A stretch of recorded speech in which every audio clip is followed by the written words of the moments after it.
Hi YouTube family, Lisa A. Romano here, adult child of an alcoholic life coach, and today I want to address something that just recently happened to me here right on YouTube.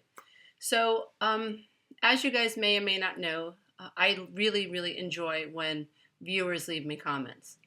Every so often, I will engage, well, most of the time I do engage with whoever writes me on YouTube. But every so often, I'll be touched by someone's story and really want to connect with that person. Whether or not they ever become a client is really irrelevant to me. If I sense that there's a hurting soul out there and maybe there's something that I can do and say in a few sentences or a couple of paragraphs that might alleviate the resistance within them to feel love and accept self, then I'll do it. It's sort of like, I think everybody should try to help everybody when they can. To a certain degree, of course, when it's from a true place of love. And so anyway, recently I got into a conversation with a viewer online, and unfortunately she really wasn't able to process the information that I shared. So what was going on was that she feels very offended by her family of origin, which is very common for adult children of alcoholics, because why? We take everything so personally. And it's very easy to hurt us and hurt our feelings. And really what's happening is it's a re-injuring of a wound that has never really healed. And so while it looks like today in our adult life, our niece or our nephew or our sister or brother or husband has hurt us, what's really happening is because the wounds from childhood have never really healed over, it feels like we're being injured right here, right now. And the truth is that when it's a re-injuring of old wounds that have never healed, and the festering of those wounds that have never healed. So that's really why we overreact today. It's one reason. There are many reasons. Another reason why so many of us overreact as adults and take things so damn personally is because we've been so criticized as children. And so what happens is the ego has to get involved, and the ego is created to protect the wounds of the inner child. So the ego says, "Oh yeah, you're not the boss of me. I'm gonna push you right back. Oh yeah, oh yeah, oh yeah. What'd you say? What'd you say?" And the ego wants to engage the other person because the ego's agenda is to protect the wounds of the inner child.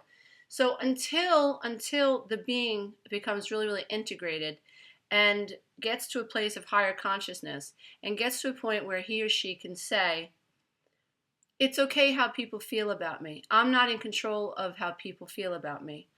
I have no right to try to control how people view me. People are allowed to view me any way they want, even if that upsets me. My job is to love me, integrate even the aspects of self that I'm not very proud of, even the aspects of self that I wish weren't the way they are right now.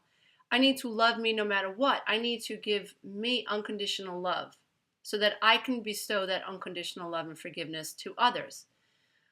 That's really the goal, is to become such a highly evolved thinker that you allow others even when they're not allowing of you. So another thing that I think that a lot of adult children of alcoholics tend to do when they overreact is they think about it all day long. So I do not suggest airing your dirty laundry on Facebook. I do not suggest sending family members or people who have offended you messages on Facebook or any type of social media outlet, because and I have to credit. I heard this phrase the other day, and I just love it. Like, don't poke the bear. So if you have an already sticky, aggressive family dynamic or a friendship that's gone awry, saying something on a social media outlet is like taking a stick and instigating this mama bear who's sleeping and protecting her cubs. Like, you can't get all ticked off when people attack you back. Someone's got to stop. And so obviously the person who's more evolved and the person who's more loving is going to not be able to engage, especially on a social media outlet. Sometimes you just got to let people go. So I say, if you're in a situation where you feel yourself becoming wounded over and over and over again by the same people, and there is a lack of respect, and it's obvious, I say walk away. I say bless them. I say turn the other cheek and keep walking. Sayonara. Like, who needs that?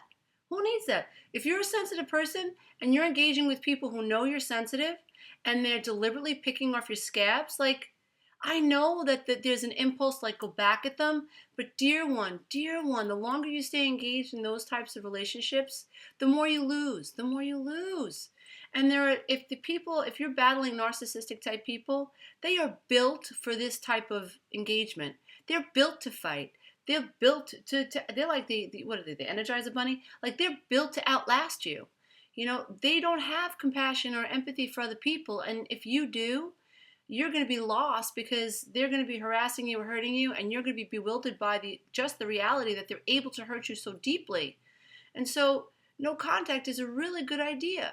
So, try to wrap this up. I'm really, it's saddened to think that there's a viewer out there that thinks because I suggested don't air your dirty laundry on Facebook, and don't be upset if some people are really ticked off because you said this and that. Even if you're right,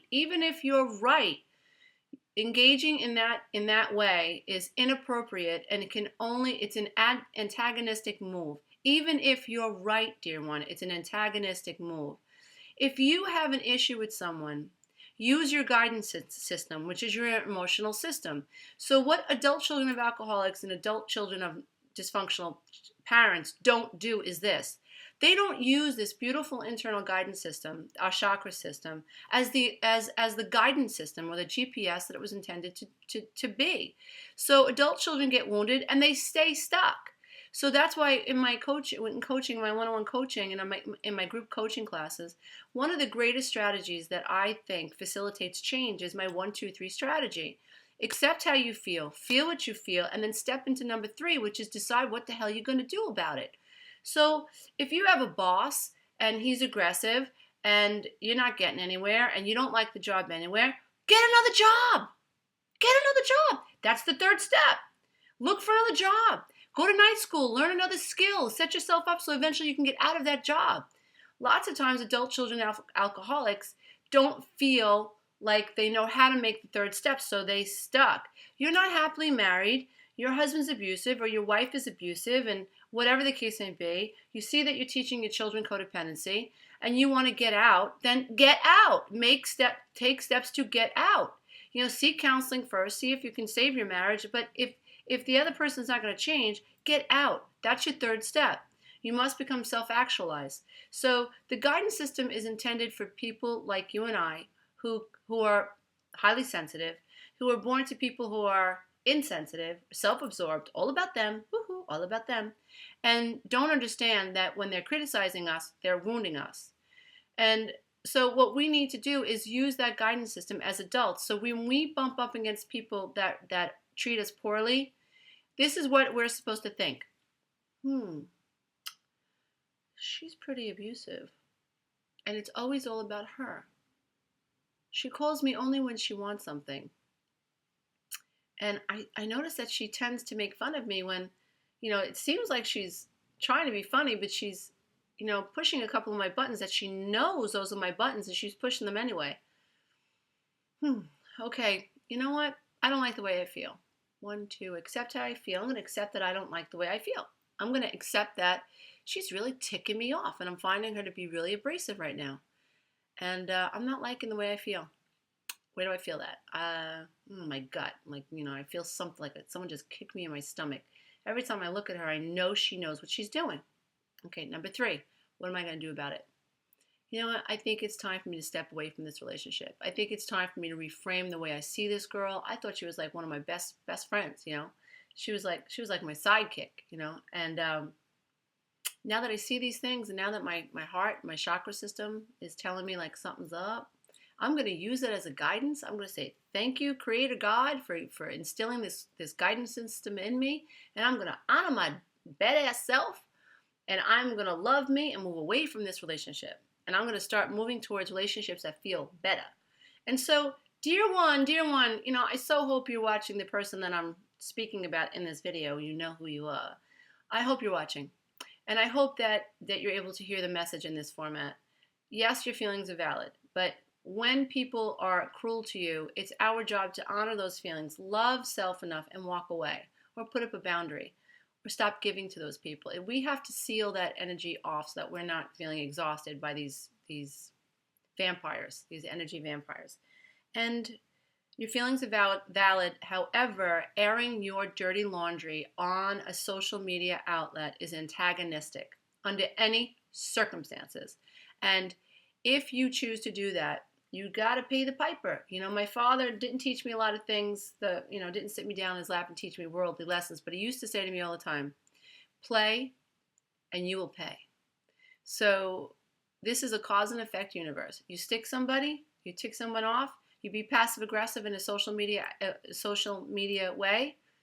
You air dirty laundry. Don't be surprised if you're going to tick some people off, and don't be surprised if they want to come back at you. And what you put out was frustration. What you put out was anger, and guess that's how you feel right now. And that's boomerang, boo, right back at you. My goal is for you to learn how to love yourself enough that you no longer have to engage in those types of situations, and you feel more powerful, and you get to decide where you want to fly in this world. So that's it for today. Thank you, everybody. Bye. Talk to you soon.